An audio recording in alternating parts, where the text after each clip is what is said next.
This is the Viola tutorial for Beatles when I'm 64. So to start with a couple of things, um, talking about bowing to start with, I made two adaptations. Measure 99 is marked all down, and measure 131 is marked down and then up. I'm going to go ahead and do both of them all down. So measure 99 and 132, I'm going to do all down, and then I'll do a bow lift to get into the next part.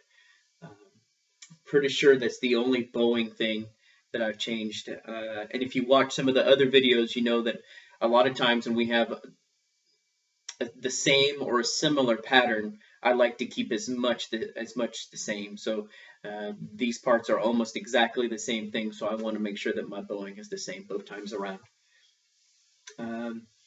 So the next part I want to look at is measure 100. The notes are D, D sharp, E, and F natural. Those notes are all a half step apart. So I have open D, and then I'm going to do E with a 1, and sorry, that's the D sharp. So D, E sharp, and then E natural is a 2, and then the F natural will be a 3. Boy, it's hard to see on that video. So essentially, I have open, and then a low 1, then I'm going to put my second finger right next to it, and then my third finger right next to that one. That's called a cluster. All three of those notes are touching. There's no whole steps. If you practice your chromatic scales at school sometimes, that's a popular kind of a fingering, depending on what you're working on. So measure 100 keeps me from sliding. Also helps me go a little bit faster. Alright, so it's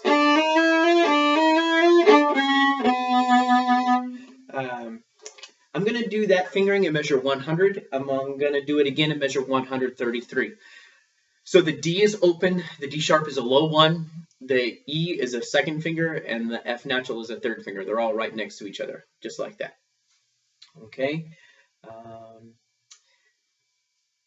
Sometimes I'm not the largest person to be playing the viola, so the high 3s that are marked in here, sometimes I'm not going to play them a high 3. I'm going to play them a low 4 instead.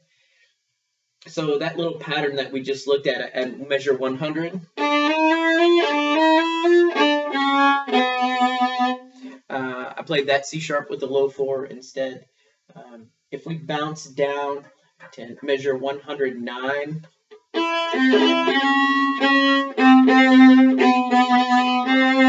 so measure 109, I'm going to play 1,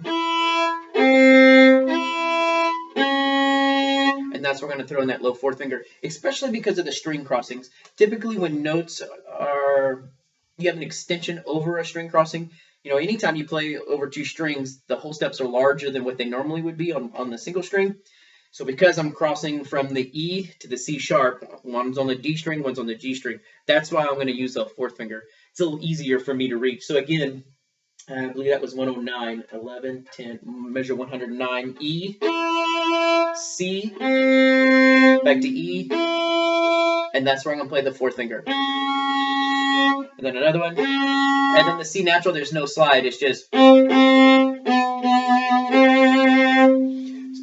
That same exact pattern happens at measure 142, so I'm going to do it the same fingering then.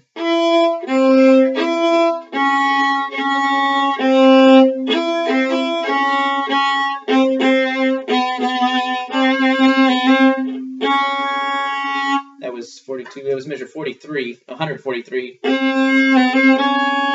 Again, I'm going to do that same thing with that low 4. So those are some fingering suggestions, I think, to help out with.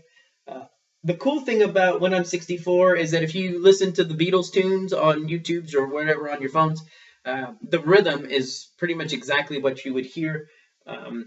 There's a couple places where the teachers, we've all been kind of talking, like measure 103 should be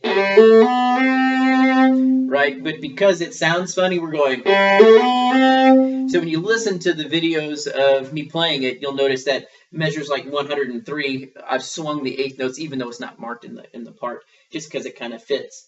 A difficult rhythm that kind of struck me at first was maybe 128. You have to go 1. So that might be kind of tricky. You go 1. And then back into the melodic line. Okay? Thanks, guys.